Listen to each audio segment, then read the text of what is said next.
¿Qué extraño designio, o coincidencia, ha hecho que en regiones tan apartadas de la Tierra aparezca este curioso vocablo, significando, quizás, el eco castrilla, iniciado de la casta guerrera ario-hindú, como Arjuna en el alma de vernáculas legiones, de un culto mitraísta de la luz de una estrella solitaria, anunciadora del sol negro, detrás del sol de oro y del rayo verde detrás del sol negro?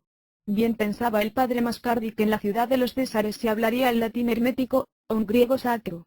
Y bien pensaba también Asgunter al afirmar que el elemento nórdico polar se hallaba en las regiones y pueblos más alejados.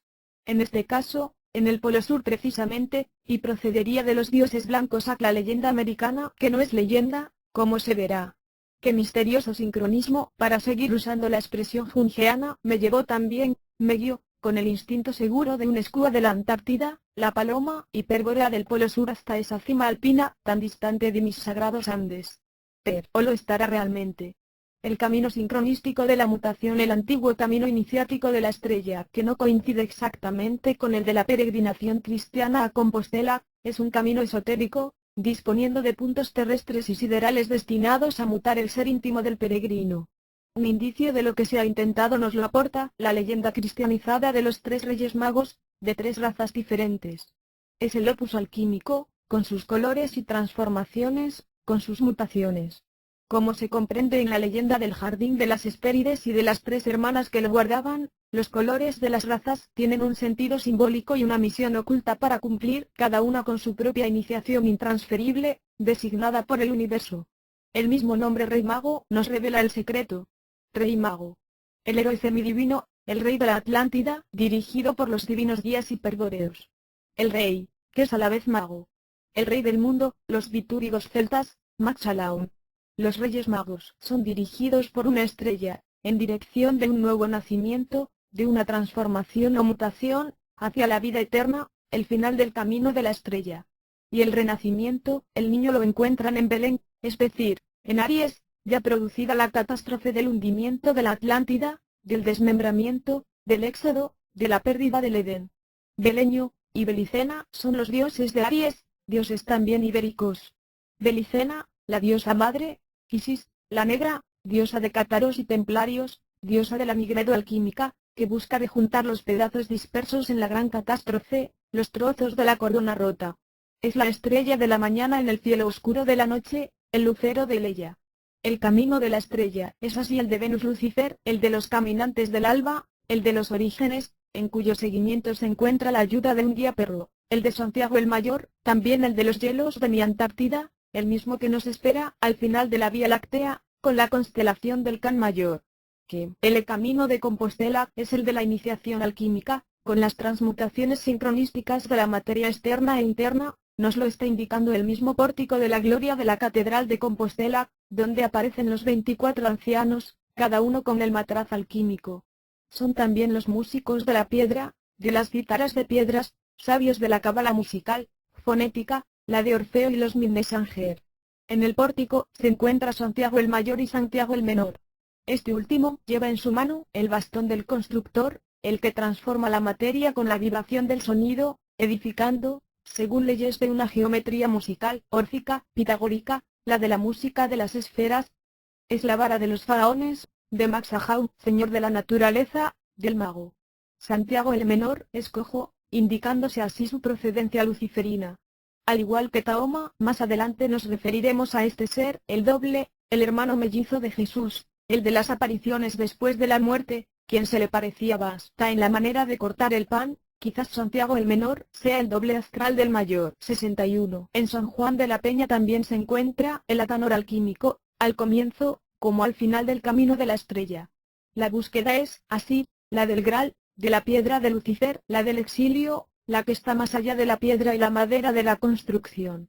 Que el camino se dirigía de verdad al norte polar hiperbóreo, lo están indicando las extrañas inclinaciones hacia el norte de los transeptos, del coro y del mismo pórtico de la Catedral de Compostela. Charpentier lo comprueba, sin explicárselo. También las descubre en la Catedral de Chartres y en algunas galerías existentes bajo dólmenes antiquísimos. Dentro de su prejuicio atlantista y étnico no queda espacio para la verdadera revelación polar. La iniciación hiperbórea, la de la mutación trascendental, es la sincronística de los caminantes de la alquimia, de los peregrinos buscadores en dos mundos, en el exterior y el interior, simultáneamente, de modo que se pierdan los límites que los separan, en una suerte de simbología total y de realismo mágico, de transfiguración del paisaje externo e interno. Es en este sentido y dirección que deberá analizarse y comprenderse toda mi obra y mi vida, aquí en la tierra, desde el comienzo hasta el fin, está, formando una unidad, desde ni por mar ni por tierra, la trilogía de la búsqueda en el mundo exterior, hasta el Ella, libro del amor mágico. La última parte de Ella cae dentro de la iniciación alquímica del camino de la estrella, y fue terminada precisamente en la ciudad de Santiago de Compostela y en Pontevedra, Puente del Caballo, de la cábala céltica, órfica. Los trozos de la corona, rota mi familia materna, es oriunda de esa región antigua. Que alguna vez mis antepasados recibieron esa iniciación, lo indica el nombre, Fernández de Mura, y Santiago Concha. La concha es el símbolo del camino de Santiago, es la pata de oca, sobre el hombro maldito de los cagots. Usar como nombre Santiago y Concha es como llamarse godo o visigodo, como ponerse el nombre de Dios, de una iniciación divina. Hay que atreverse a haber sido autorizado. El escudo de armas de la familia hace alusión directa al camino y al símbolo, tiene las conchas y un estilizado bordón del peregrino de Compostela. Los que así lo concibieron, sabían bien lo que se estaban echando a cuestas, en el círculo del eterno retorno. Siento, de algún modo, que un lejano antepasado partió a América en busca del aurum potabili, de la piedra de la resurrección y de los dioses blancos que guardan el Graal, en la ciudad de los Césares. Él sabía, por su iniciación, que el verdadero antepasado se hallaba en algún mundo subterráneo, en la Albania de los hiperbóreos del Polo Sur, venidos en tiempos muy remotos, antes de la aparición de la civilización de los dioses blancos de Tiahuanaco. Yo no he hecho más que seguir las huellas de este gran antepasado, tratando de avanzar en su misma búsqueda. Es natural y se comprenderá que debía intentar también la peregrinación a las fuentes de Compostela, eligiendo la vía mágica que viene desde Montsegur y pasa por San Juan de la Peña, sin perder nunca la visión de la estrella, mientras cruzaba los Pirineos, donde se encuentra la tumba de Pirena, la amada que Hércules traicionara, y la de sus padres gigantes. De cumbre a cumbre se comunican los gigantes, de los Pirineos a los Andes de mi adolescencia. Se cuenta que a Occitania también llegó la madre de Santiago el Mayor, a refugiarse allí con otras mujeres. Venía, además, en busca del cuerpo decapitado del hijo. Mutilado, fue puesto en un bote.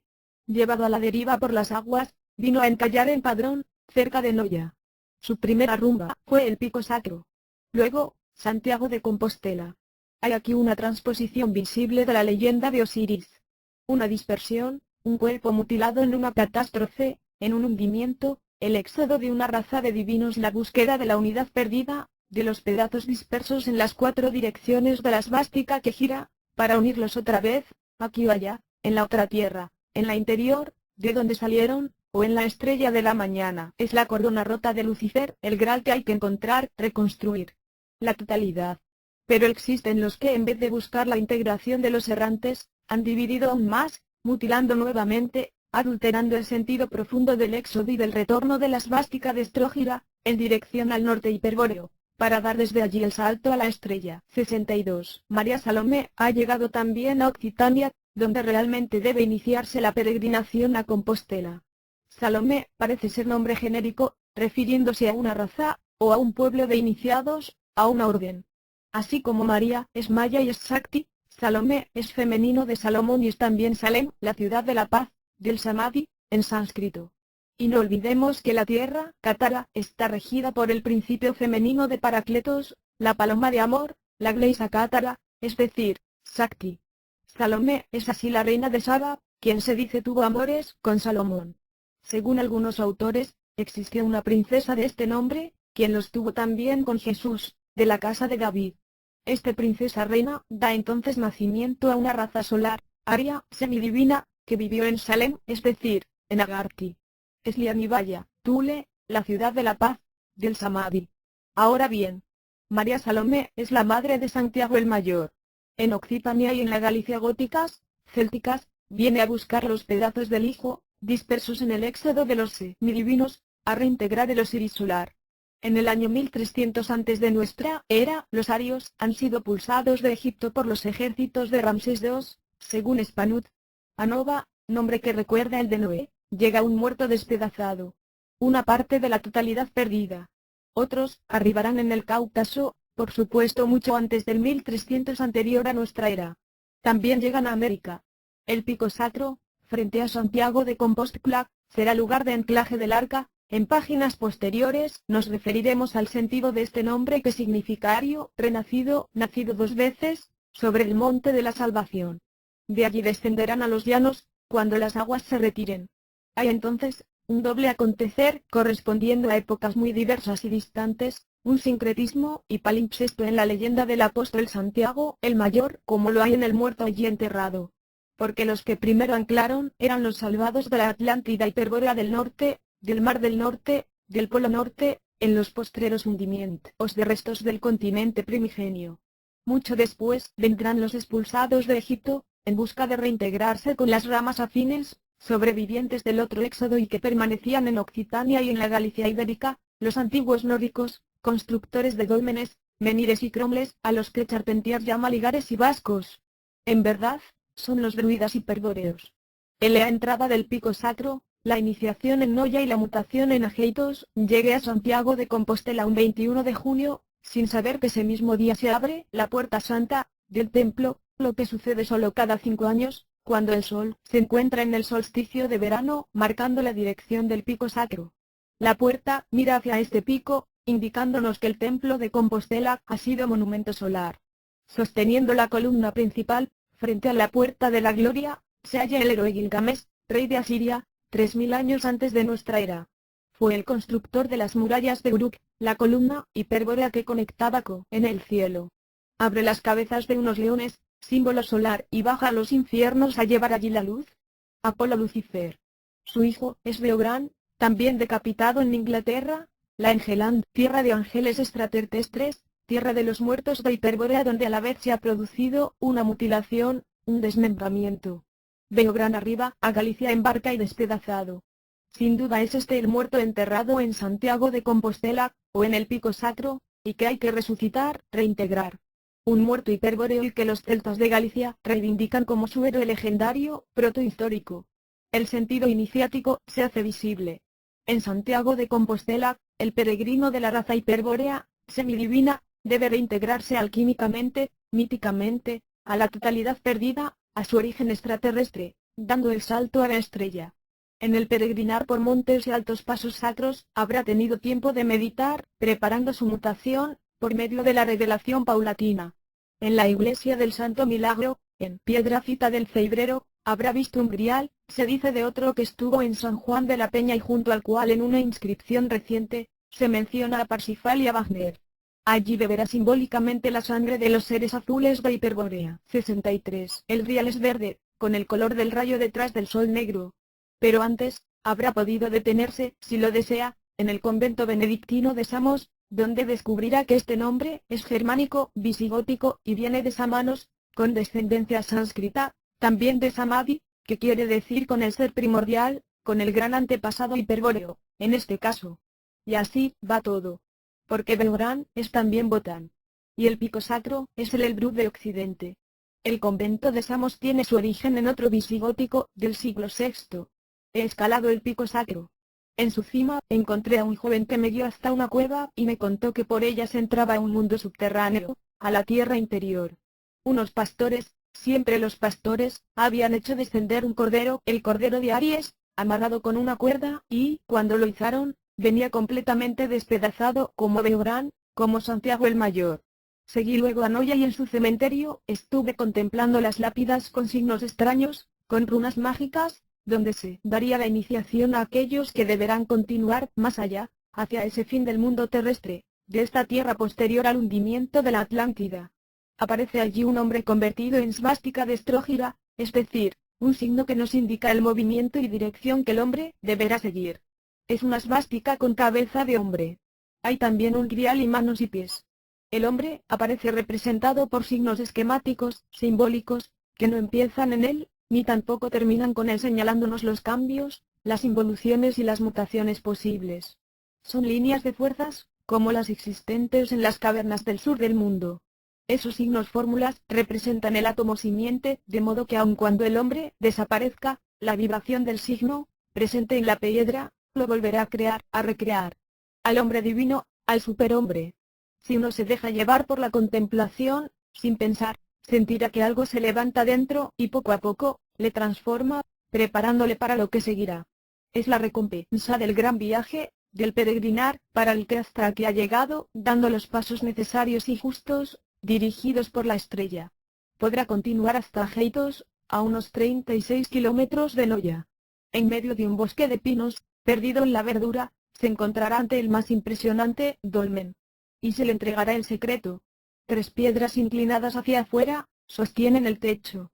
Otras 4 piedras sostienen esas 3. En total, 8, el número de los monumentos templarios y del castillo de Federico I de Hohenstaufen, en Andria, el del rey del mundo. Tal como lo hiciera en el castillo de Federico, y en los monumentos templarios, entré en el dolmen. La tensión de esas piedras es al comienzo irresistible. Luego se va resolviendo, la vibración pasa a ser música que hace sentir la voz de un agua subterránea, del río que lleva al centro de la otra tierra, una vez que por allí se abre la estrecha puerta. La colegiala de Santa María del Sar imita el dolmen de Ajeitos Paul Bouchet, quien se declara depositario de la gran tradición y secretos druidas, escribe que los misteriosos constructores de megalitos, muy interiores a los celtas, conocían la ciencia de las corrientes magnéticas invisibles que recorren la tierra, la ley de esta circulación de la sangre, de la primera tierra astral, diremos nosotros. Allí donde estas corrientes se encuentran con la sangre, de la segunda tierra, la visible, para nosotros, o sea, con las corrientes hidráulicas subterráneas, se clava una aguja de esta acupuntura, lo que equivale, pensamos, a un encantamiento mágico como el de los machis indígenas de nuestra América, pinchando con alfileres la imagen de la persona que desea engañar o ayudar, en este caso. Retazos de magia negra e involución de una ciencia de los divinos inmortales que, un tiempo atrás, ayudaban a florecer las esferas cósmicas. Así se amarra algo. 64. En efecto, creemos que así se mantiene cerrada una puerta a esos repliegues del espacio y del tiempo, que hoy se apodan mundos paralelos, y que Raymond Bernard, y otros llaman la tierra hueca, la tierra interior y el almirante Tird, y los Selenam de la Tierra del Fuego llamaron el continente o la isla que está en el cielo. Así, el menir y el dolmen son una llave que mantiene un círculo magnético, gracias a un clic, a una coincidencia o sincronismo producido entre lo visible y lo invisible, lo astral y lo material, entre dos nudos de vibración de la energía, entre dos o más corrientes, son un mudra y también un mantra, que allí vibra con el agua de la luna, o rocío del amanecer, para preservar inviolado el otro mundo, la otra tierra.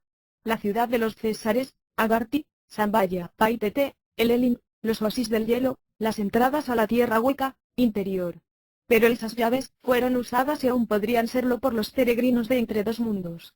Bouchet dice que cuando la corriente magnética encuentra una sola corriente hidráulica, se clava un menir, pero allí donde la corriente telúrica se ramifica en 2, 3 o más afluentes, se construye un dolmen, también con 2, 3 o un mayor número de apoyos, según sea el caso. Algunas catedrales como Chartres se habrían levantado en la vecindad, o sobre dólmenes, con el conocimiento de los iniciados templarios y de las órdenes de constructores. Existiría, entonces, una catedral invisible, también una entrada allí a un mundo paralelo, llamado cielo e infierno por la religión no esotérica. El dolmen de Ajeitos es una llave tremenda, como una puerta de entrada a un laberinto, que hay que recorrer solo cuando se hayan resuelto las 8 tensiones contrapuestas, aunque en equilibrio. El número mágico del temple, y también del infinito. Los que construyeron la colegiata de Santa María del Sar, junto al río del mismo nombre, en las afueras de Santiago de Compostela, conocían el secreto del dolmen de Ajeitos, en Oleiros, pues dieron a sus muros la misma inclinación pavorosa. También han sido reforzados, luego, por pilares externos, de modo que el arquetipo, a conciencia o no, se ha reproducido casi exacto. De nuevo allí la misma tensión y la misma música. Y que no se nos diga que esto es producto de un error de construcción. Si así lo fuera, del más allá habrá sido dirigido. Los muros internos de este extraordinario templo están grabados con signos en clave de los constructores iniciados de la piedra. Hay también en Santa María del Sar un hombre llamado de la lluvia. Es la escultura de un guerrero sobre la lápida de una tumba, recostado boca arriba, y que se humedece anunciando lluvia. También como los dólmenes y menires, seguramente vibra, suena al ser mojado por el aquí de la luna, con el rocío del cielo nocturno. pero son muy pocos los que escucharán su música. Buscaba celtas y encontré germanos. Vine a Compostela, siguiendo paso a paso el camino de la estrella, deteniéndome en las tardes a meditar en los bosques de robles antiguos, perfumados. Encontré a peregrinos del País Vasco, de Francia, Alemania, y hasta algunos de mis lejanos Andes. Pero ellos no sabían lo que allí se oculta, bajo esas rocas tan viejas y sacras de las Españas. Fui a Galicia en busca de celtas, de los antepasados de mi madre, y encontré germanos. El profesor del Departamento de Prehistoria y Arqueología de la Universidad de Santiago de Compostela, don Carlos Alonso del Real y Ramos, el más serio investigador de la etnología de Galicia, nos cuenta que le sucedió lo mismo. Todo ese mundo está impregnado de la tradición germánica, visigótica. Allí no hay moros, ni judíos, ni casi hay celtas ya. Entraron los vándalos, los huevos, que muy pronto fueron reemplazados por los visigodos, esa raza semidivina, creadora de una gran civilización, voluntariamente ignorada y de un imperio que sustituyó al romano por un tiempo. Nos confirma Gerard de Sede que el soldado visigodo era civilizado al extremo de portar en su saco un peine y un cepillo para los dientes. 65. Esto, en el siglo IV. Los visigodos son los civilizadores, a los que vienen a heredar los merovingios, por un misterioso acto de entregarlo todo, de la noche a la mañana, como obedeciendo a un mandato recibido desde algún centro desconocido. Los guías invisibles de los reyes visigodos tal vez se hallasen en una misteriosa orden del Báltico. Pero mucho antes que los visigodos, han venido a Galicia otros nórdicos, luego los celtas, dirigidos por los sabios druidas y perdoreos. Según el profesor del Real, la tradición germánica se encuentra en el folclore, en las construcciones, incluso en esas antiquísimas obras de piedra, los hórreos, en el lenguaje y sobre todo, en muchos nombres de mujeres. Aquí puedo confirmarlo, pues mi madre se llamaba Berta, como la madre de Carlomagno, cosa que siempre me intrigara, conociendo que mi madre venía de España y no de Alemania. Y yo de Aragón, de Castilla, del Cromagnon rubio vasco, por la rama paterna. De Galicia por la materna. Ahora todo se explica, hasta esa canción de un trovador de la Mine que circula por mis venas, con la nostalgia de los hielos, del sol de medianoche, del monte del reencuentro, de la perdida Balón y de Lubel, la estrella de la mañana. La casa de la familia. El recuerdo glorioso puede perderse en apariencias, pero resurgirá en el reencuentro con la iniciación del cordón dorado y en la memoria de la sangre, en la Mine, al marchar por el camino transfigurado y simbólico que se dirige al antiguo norte, sur. En mi caso, en la secreta sincronización del caminante. Con Santiago, el mayor, en dirección a la estrella, en compañía del perro, hacia la constelación del Can Mayor, al final de la Vía Láctea. El gran salto se dará en los hielos, en el punto de salida, hacia la estrella de los orígenes. El perro indica el camino, el perro de los godos, el perro de Dios. Al norte, como al sur. Y Santiago el menor, es el gran compañero, el ejemplo para vivir y morir, el discípulo preferido de Lucifer, quien escojo porque no puede marchar bien en esta tierra actual involucionada, pues su pierna mala solo es buena para la otra tierra. Es el seguidor de Dios de los perdedores de este mundo. La cojera es así un signo de iniciación solar y de los señores del fuego, del mago alquimista que transforma las sustancias con el fuego. Vulcano era cojo, y lo era Bieland, dioses del fuego. Lo era Mani. El héroe, el amado de los dioses, siempre nace con una deformidad en el pie. Aquiles lleva su punto débil en el talón.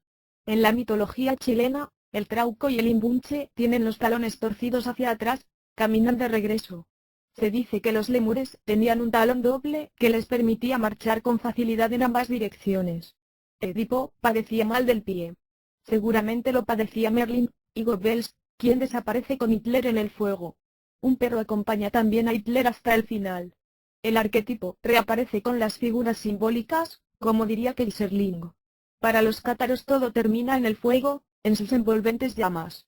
Gerard de Sede escribe, en el tesoro cátaro, que puro, nombre que se dio a los cátaros, viene del pur sánscrito, que significa fuego.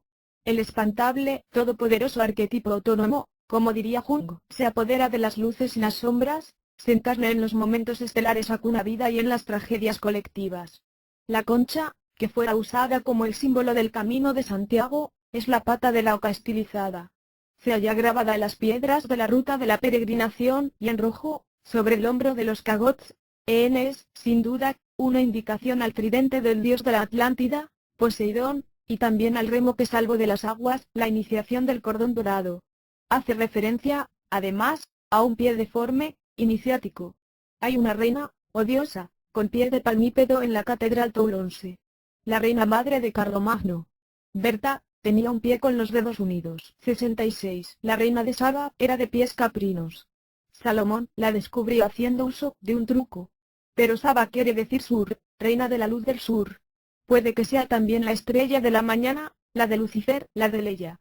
El signo de la oca, de la pata de ganso, de la concha cristianizada y estilizada de Santiago, es, además, símbolo de la navegación iniciática, de la barca del sol, por el mar de la Vía Láctea, hacia otro origen más lejano, en el firmamento. Es el signo de una iniciación solar, hiperbórea. También la concha es símbolo de nacimiento, o renacimiento, de los nacidos dos veces, gracias a la alquimia del camino de la estrella. Todo lo perdido en Piscis podría ser recuperado en Acuario, al fondo de la memoria cromosomática, remontando así la involución, reencarnando en el círculo del eterno retorno, en la música de un arquetipo de familia, que va en la sangre de algunos pocos y en las venas de las constelaciones. Todo esto es la casa de la familia, como se describe en el Ella, libro del amor mágico, o es la música de las esferas, la que puede escucharse en el camino de la estrella. Existió una hermandad de los guerreros del fuego, una familia iniciática, solar, una Surya Vansa, que habrá que restaurar buscando bajo las piedras de los Andes ahora, penetrando los hielos de la Antártida, los oasis del Polo Sur, que antaño, muy antaño, fueron los del Polo Norte. Los dos inconscientes colectivos de Jung. Por todo esto, los hitlerianos pretendieron conservar la pureza de la sangre, teniendo por fin el recuerdo, la milne. Aún hoy, y a pesar de lo que se escribe en contra de ideas semejantes, los judíos no se mezclan con otras razas. Su religión, Oleg, no permite concesiones, porque es en la sangre donde ellos se sumergen para renovar a diario la memoria del pacto establecido con su Dios particular, para contemplarlo cara a cara, en su recuerdo. Cuando Jung habla de la existencia de un inconsciente colectivo ario y de un inconsciente colectivo judío, se referiría a esto mismo, aun cuando estaba psicologizando. O, a conciencia, agregaríamos, un asunto más misterioso, la existencia de dioses y demonios diferentes para ambos pueblos. Por eso se acusó injustamente a Jung de simpatía con el nazismo y aún hoy se encuentra dificultad para editar sus obras en varias capitales del mundo, como Frankfurt y París, por ejemplo, donde el ambiente científico y editorial mantiene los prejuicios de los vencedores de la guerra y opone a Jung el nombre de Freud, con poco disimulado espíritu racista. Esto me ha sido posible confirmarlo personalmente. La casa editora de Frankfurt, Surkamp Quinto Erlag, no ha publicado mi libro El Círculo Hermético, porque se refiere a Jung. Además de ese, el equipo de consejeros de la editorial es marxista y freudiano, y se opone a la edición de las obras de Jung que se refieran a él. Aún ese es observado con sospechas.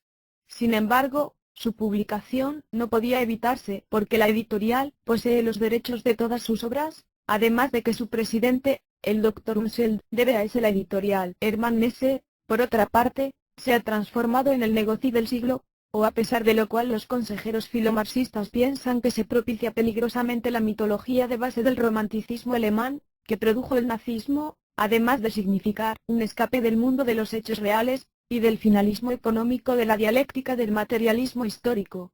Como en Alemania todas las obras de ese o sobre ese se supone que deben ser editadas por Surkamp Verlag, mi libro no ha encontrado editor en este importante país, por lo ya explicado, y a pesar de que la mejor crítica, en toda la prensa mundial, sin excepciones, ha sido la de Alemania cuando la obra fue publicada en alemán por la editorial Rascher Verlag, de Zúrich, desgraciadamente hoy terminada.